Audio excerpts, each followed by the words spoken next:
This is the face of an American environmentalist, Richard Nixon, former Republican President of the United States. You see, not that long ago, environmentalism was a fairly bipartisan issue. But all that changed, and it might be because of this guy, and this guy. Many remember Nixon for Watergate, but a 2012 survey of top environmental groups named him the second greenest president in history, only behind Teddy Roosevelt. And that's because it was Nixon who created the EPA and NOAA. He passed things like the Clean Water Act, the Marine Mammal Protection Act, the Endangered Species Act, the Pesticide Control Act, and extended the Clean Air Act. But some say this was all political strategy in order to compete with a potential 1972 presidential rival, Democratic Senator and outspoken environmentalist Edmund Muskie.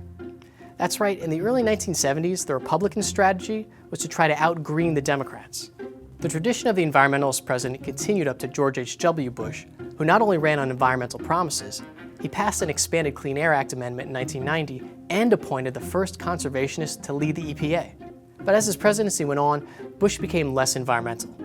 Some think it's due to the recession in the early 1990s, forcing him to put the economy over the environment. And then, there were these guys.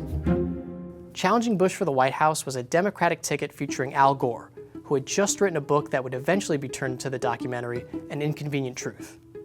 Gore's environmentalism was seen as a threat by the right, with Bush going as far as saying he was so far out in the environmental extreme we'll be up to our necks in owls and out of work for every American. Clinton and Gore argued that environmentalism isn't just good for the earth, but will be good for jobs and touted a market-based environmental strategy. Protecting the environment was now a split political issue. Now, you can't blame this change entirely on the 1992 election. There were other factors before and since that have added to the divide. But since the early 90s, the general voting population and members of Congress have grown farther and farther apart on the environment. The Democrats fight to enact laws to protect the environment that they feel will help the economy in the long run. And the Republicans fight against environmental regulations that they feel are making it harder for companies to prosper, hurting the present-day American workforce. Environmentalism was once a bipartisan presidential stance because it was a bipartisan voter stance. 69% of the voting population was concerned about air pollution when Nixon signed the Clean Air Act. It was a smart political move. So until the voting public can agree on how to move forward with things like global warming, fossil fuels, and federal land rights, America probably won't see the political parties agree on the environment anytime soon.